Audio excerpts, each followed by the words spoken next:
Bom dia, eu sou Alexandre Matias, esse é mais um Climatias Diário. Hoje é terça-feira, dia 26 de maio de 2020. Como é que estão as coisas por aí? Espero que esteja tudo bem. Aqui tá bem. O dia nasceu bonito, sol, dia claro, apesar do frio. Vamos comemorar as coisas boas, né? Queria começar o programa agradecendo a quem entrou em contato comigo, se dispondo a me ajudar financeiramente com esse trabalho que eu venho fazendo todos os dias desde que a quarentena começou.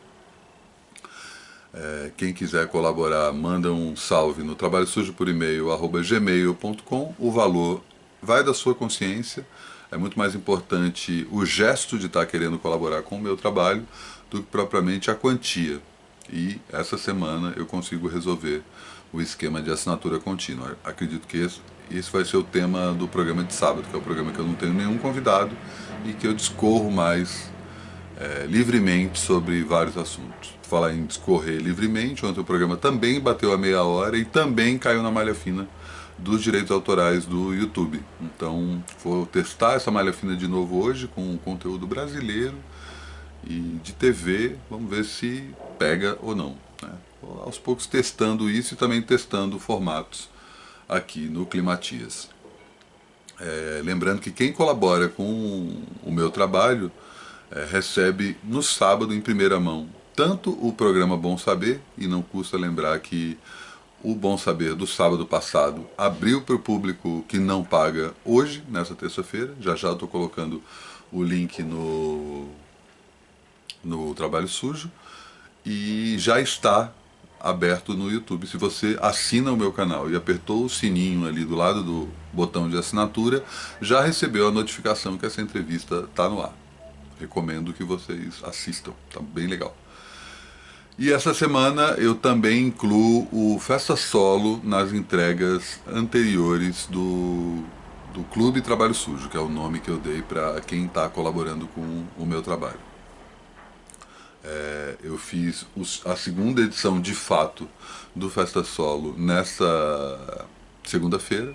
Foi até além do que eu estava esperando, deu então às 11h30, pareceu uma galera legal, foi massa.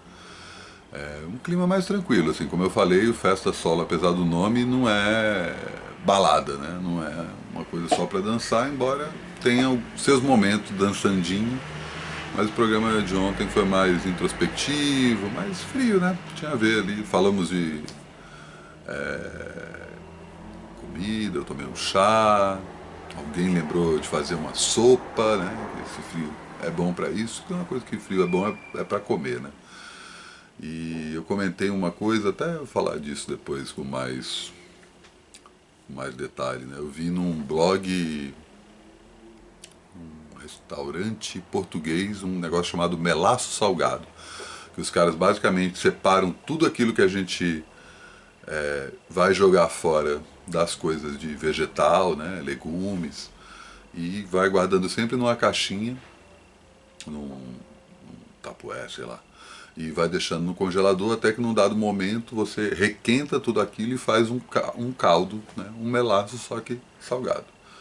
Achei bem massa. Esse foi um dos papos que apareceram no Festa Solo de ontem, que chega em primeira mão no sábado para quem assinou o meu Clube Trabalho Sujo. Né? A assinatura ainda é por e-mail, trabalho sujo por e-mail @gmail.com, mas em breve será automatizada. E quem não assina, como o Bom Saber, que vai ao ar na segunda,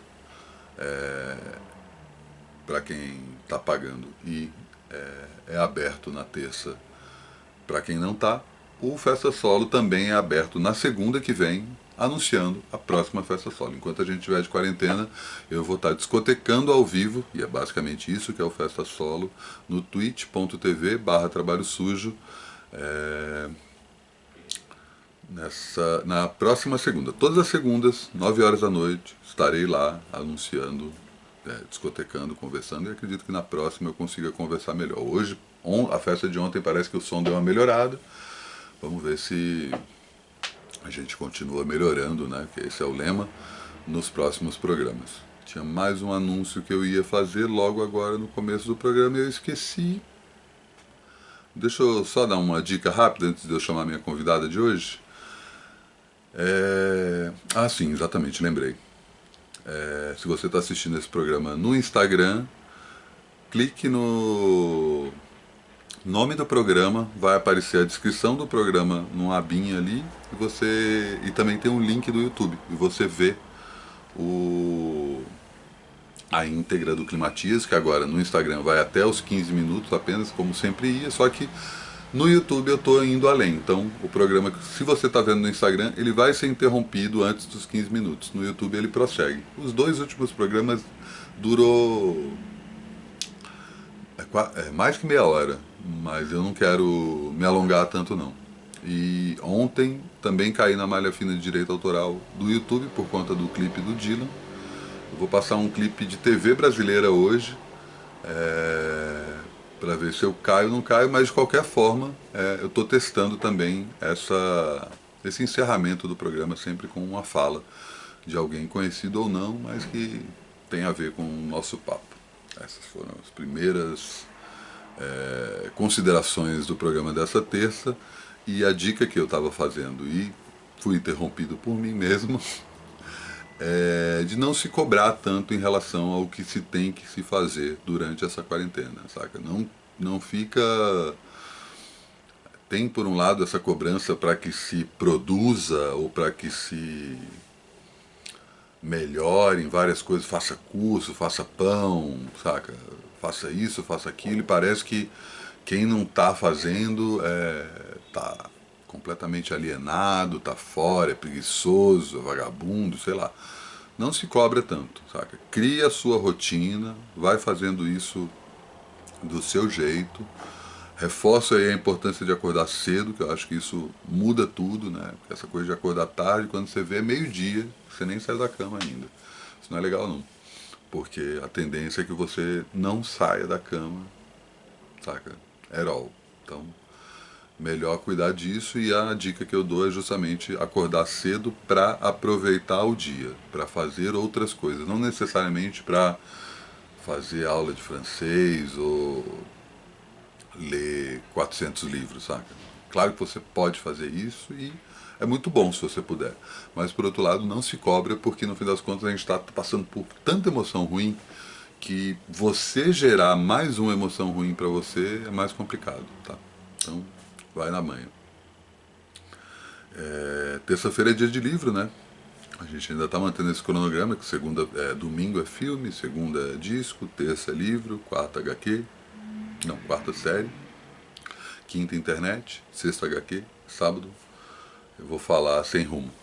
E eu vou falar de um livro que tem um tanto a ver com o momento que a gente está passando, mas também sobre outras coisas. Esse livro já pode ser considerado um clássico do jornalismo brasileiro, e ele não é só para jornalista, né? Eu recomendo muito a leitura do Notícias do Planalto, A Imprensa e Fernando Collor. Foi escrito pelo Mário Sérgio Conte, que era diretor de redação da Veja entre 91 e 97, então ele não estava comandando a Veja quando a Veja lançou a candidatura do Collor, né? Mas estava ali no período em que o Collor foi empichado, o primeiro impeachment da nossa história. E ele conta, e o mais legal do livro não é simplesmente acompanhar o processo e aos poucos ir entrando aí nas figuras sinistras que acompanhavam o Collor, tanto oficial quanto extraoficialmente.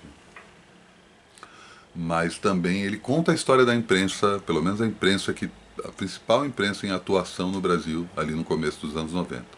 Conta a história da Abril, conta a história da Folha, conta a história da Globo. Então ele é bem didático nesse sentido e acaba referendando esses grupos familiares como os principais grupos de comunicação do Brasil, também chancelando algo que tinha acontecido na época da ditadura militar, que foi a extinção dos veículos de comunicação que eram contra a ditadura. A ditadura militar não é só militar, né? Inclusive a minha fala do final do programa de hoje fala especificamente disso, como o militar é só uma forma de parecer que são outras pessoas que estão no poder, quando não são. Mas houve esse primeiro momento em que todos os jornais que não concordaram com a dita revolução, que era o nome que os militares se referiam ao golpe de 64, foram empastelados, esse era o termo. A polícia, o exército entrava nas redações quebrando equipamento, máquinas de escrever, enfim, gráficas, e prendendo jornalistas e executivos desses veículos, em alguns casos sumindo com eles, e os jornais que não falaram mal do golpe permaneceram abertos. Outros, por exemplo, a Rede Globo surgiu depois do golpe. E quando a gente vê a mesma caricatura que aconteceu em 61, né, que foi a ascensão do Jânio, aquele bicho bizarro que mexeu na história da política brasileira. 30 anos depois a gente tem outro bicho bizarro, que é justamente o Collor, que também mexe na política brasileira, e agora 30 anos depois temos outro bicho bizarro, que é o seu Jair aí, que cada vez mais põe as suas garras de fora, mostrando o que ele realmente quer, o poder pura e simplesmente. Então é interessante analisar esse livro à luz de 2020, né?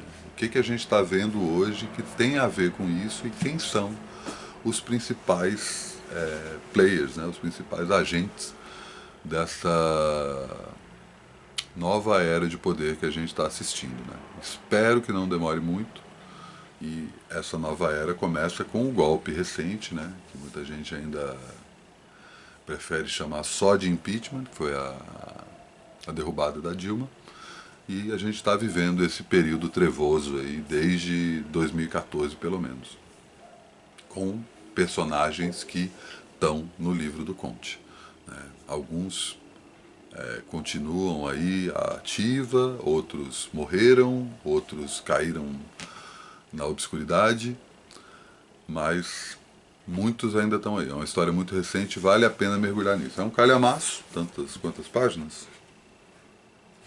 Mais de 700 páginas, mas é um livraço. O texto do Conte é muito bom, vale muito a pena ler. Essa é a minha sugestão de hoje. E como terça é dia de livros, resolvi chamar uma amiga minha, leitora voraz, para dar suas dicas de quarentena hoje. Fala aí, querida Polly. Pera. Agora, Diferente para vocês. Pera. Agora vai. Eu tô aqui para dar uma dica um pouco diferente para vocês. Eu quero indicar 4 livros para serem lidos ao mesmo tempo. Que tal? Olá, pessoal. Eu sou a Polly Jovem, eu sou arquiteta urbanista, trabalho com arquitetura no âmbito de políticas públicas. Eu tenho uma empresa de cosmética natural e perfumaria botânica. Tô radicada em São Paulo há cerca de 12 anos, mas vim passar uma temporada em Brasília e a pandemia veio que veio, né? Então eu tô passando esse tempo difícil aqui com a minha família, por tempo indeterminado.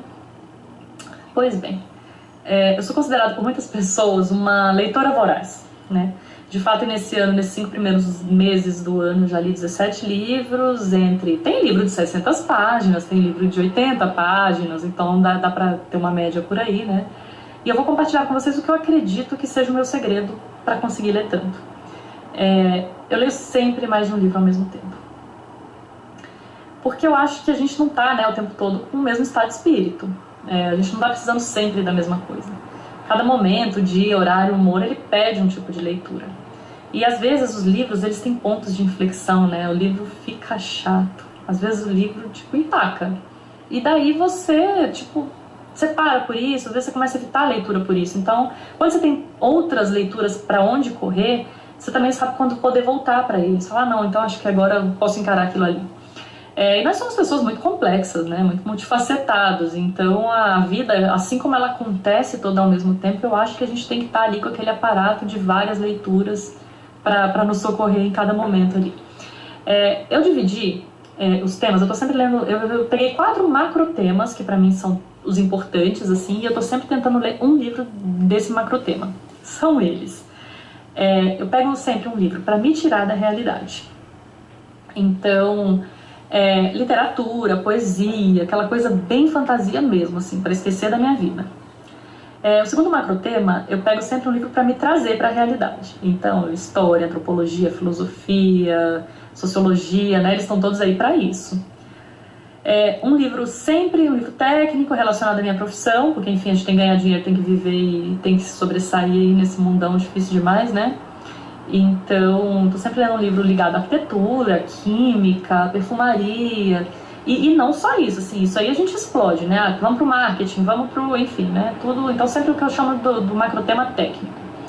E por fim, o macrotema de melhoria pessoal.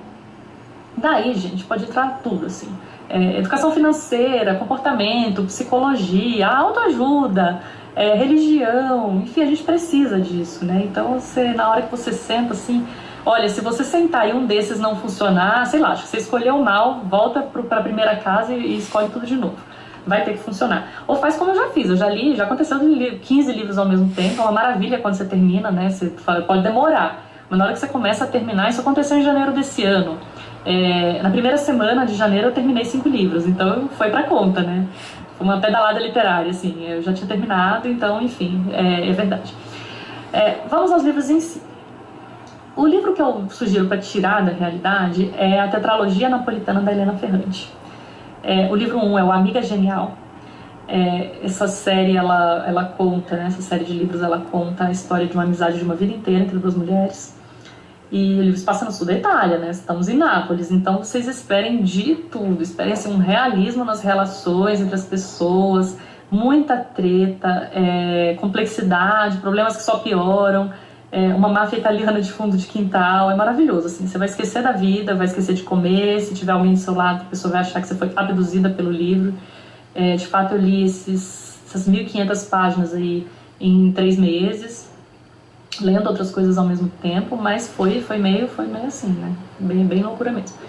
O livro para trazer para a realidade, eu vou sugerir o 21 lições para o século XXI, é bem exemplificativo, assim, mas eu acho que o Yuval Noah Harari é um cara que, mesmo com as transformações que o mundo está tomando, eu vou ali e revisito alguma coisa que ele está lendo, eu acho que tudo ainda tem muito valor. Inclusive ele é um cara para a gente prestar atenção mais para frente também, ele já tem escrito artigos aí, e é um cara muito embasado, né? Então eu acredito que vale. Mas eu podia citar aqui também o Brasil, uma biografia, da Lilia Schwartz, o Ailton Krenak. Fica aí a minha dica. Como livro técnico, eu não vou, né, indicar aqui teoria do urbanismo, nem química orgânica, enfim. Eu acho que uma coisa que funciona para todas as profissões, para o crescimento profissional, é o Guia Oficial do TED Talks para Falar em Público. Esse livro é maravilhoso. O Chris Anderson, do proprietário do TED Talks, escreveu para orientar os palestrantes do TED Talks. Então, assim, eu acho que não tem prova social maior do que a maravilha que são as palestras do TED Talks. E o livro, ele fala tudo. Você vai se sentir, você vai terminar, assim, sendo um palestrante, porque ele fala como falar, o que falar, escrever, roteirizar, que título dar, gancho, o que não dizer, como cativar as pessoas, como é que você começa, como é que você termina. Então é bem prático e bem legal, assim. Então esse, indicadíssimo. E o livro de melhoria pessoal, eu vou indicar o Mulheres que Correm com os Lobos. De uma psicanalista junguiana, né, a Clarissa Pinkola-Estes. Ele é um classicão, o livro já tem um tempo aí de estrada, e ele é uma bíblia que eu chamo da mulher independente e selvagem. E do homem, tá, gente? É um livro que serve para, enfim, é um livro para pessoas. Ele ajuda você a entender essa coisa que a gente tem selvagem dentro da gente e o que eu acho muito legal é que ele faz isso por histórias, mitologia, usando arquétipos. Então você vai entrando nesse universo assim de compreensão de quem de como lidar, como viver, né, como viver nesse mundo civilizado e ainda assim não abafar essa coisa que a gente tem dentro da gente, que é ser, né, ser humano. Então eu espero que vocês tenham gostado. Mais do que a dica de livro, eu trouxe aqui um método de curadoria pessoal. Vão adaptando aí os macrotemas e os próprios livros, né, a realidade de vocês, o que funciona para vocês. Assim, o que importa, eu acho, é que a gente esteja lendo, né? Os livros, eles nos ajudam muito a ter uma vida com mais significado e a gente a ser capaz de viver melhor, né, encarar a realidade. Então, muito obrigada pela atenção de vocês, pelo tempo de vocês. Muito obrigada, Alexandre Matias, pela oportunidade. Eu sou muito fã de tudo que você produz, assim, estou sempre acompanhando. E fica meu beijo grande e força aí nesse tempo difícil que a gente está passando. Excelente, hein? Obrigado a você, Polly. Senhora Aulinha. E já deixo aqui registrado. Cadê o seu canal, Polly? Tem que criar um canal, pô, desenvoltura perfeita e bagagem para falar, né? Tô esperando aqui ela criar um canal ou alguma outra forma de extravasar todo esse conhecimento que ela tem. Essa dica de ler mais de um livro, 4 livros ao mesmo tempo, eu consigo. Mas ler mais de um livro, porque é isso, assim, esse ponto que ela falou, às vezes o livro empaca, e não é o livro que empaca, às vezes é você. Às vezes o livro empaca, assim, todo mundo falando de um livro, você vai ler, e aí não é exatamente o que você estava esperando, ou tipo, não vai com a tua cara, às vezes passa 10 anos, você volta, e o livro tem às vezes não, né? Às vezes o livro não tem a ver contigo e ponto final. E é bom a gente saber disso. Ler forçado não cai bem. E 2 observações aqui antes de encerrar o programa, que hoje eu vou ver se eu consigo num horário mais não tão perto da meia hora. Tudo que é citado como dica minha e dica dos meus convidados está no Climatias dentro do Trabalho Sujo. Você entra no Trabalho Sujo, tem um link lá, Climatias Diário, todos os vídeos estão lá com as dicas e os links para as dicas. Em alguns casos eu consigo encontrar o filme que alguém citou inteiro online no YouTube. Você assiste o filme inteiro por lá. Às vezes é só o trailer, às vezes no caso de livros, no geral, são links para lojas que vendem os livros, embora dá para achar os livros online aí de alguma forma, quem sabe, sabe.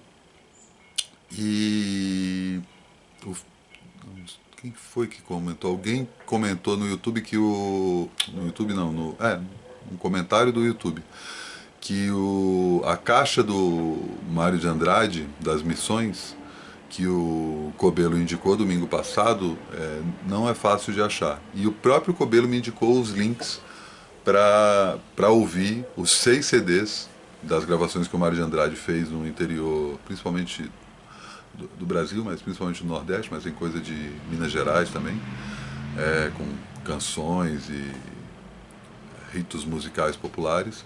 Eles estão no YouTube, ele me mandou os links, e você entrando lá no Trabalho Sujo, dentro do Climatias, tem lá as dicas dele e da Tâmara, uma a uma, e a Tâmara, as dicas dela não são linkadas, né? Porque ela dá dicas de viver, né? De dormir bem, toda aquela coisa do fígado e tal. Essas dicas eu não chego a colocar por escrito, infelizmente. Porque eu acho que são dicas para serem ouvidas mesmo e assistidas. Mas as dicas de leitura, de programas de TV, de filme, de disco, estão todas lá linkadas no Climatias dentro do Trabalho Sujo. trabalhosujo.com.br, para quem não sabe. E o Felipe perguntou também no comentário do YouTube, comentou, não perguntou, que o Meu Jantar com o André, que é o filme que eu recomendei nesse domingo, já está no MUBI, que é essa plataforma Netflix de cinema de arte.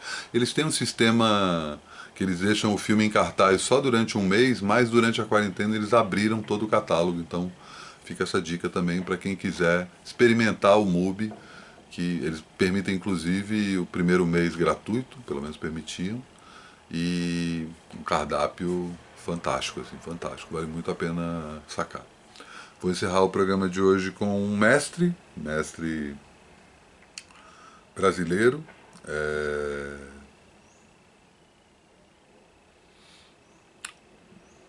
senhor Darcy Ribeiro, falando sobre coisas que dizem respeito aos dias de hoje. Uma nação em que a classe dominante é de filhos ou descendentes de senhor de escravos, leva na alma o pendor, o calejamento do senhor de escravos. Quem é o senhor de escravos? É aquele que compra um homem e o negócio dele é tirar com o chicote desse homem a renda que esse homem pode dar nos 7 anos que ele vivia. Enquanto o escravo está condenado a lutar por sua liberdade e para o quilombo, o senhor de escravo, ao contrário, está condicionado a usar o escravo como carvão que se queima para a produção, para ter mais lucro. Então aqui, não é jogar toda a culpa nos militares. Os militares foram instrumentos de uma classe dominante infecunda. E é preciso olhar e apontar e acusar a essa classe. É isso que eu tenho feito. Ou você leva a sério que esse povo é para ser alfabetizado e que o que vale aqui é criança e povo, ou você assume a atitude sacana da classe dominante, que sempre achou que o povo é espécie de negro, escravo, de carvão para queimar, e não importa o que acontece com ele. Essa é a postura do brasileiro comum, uma postura perversa e pervertida. Eu vi o mundo inteiro. Não há país, não há lugar melhor para fazer um país do que esse. Eu andei no exílio, anos e anos de exílio, não há lugar para fazer um país melhor. Mas tem uma classe dominante ruim, ranzinza, azeda, medíocre, cobiçosa, que não deixa o país ir para frente. É isso, com essas palavras de Darcy Ribeiro, leiam Darcy Ribeiro, encerro o Climatias de hoje. E vamos lá, né? Mais um dia, amanhã tudo de novo, bom dia.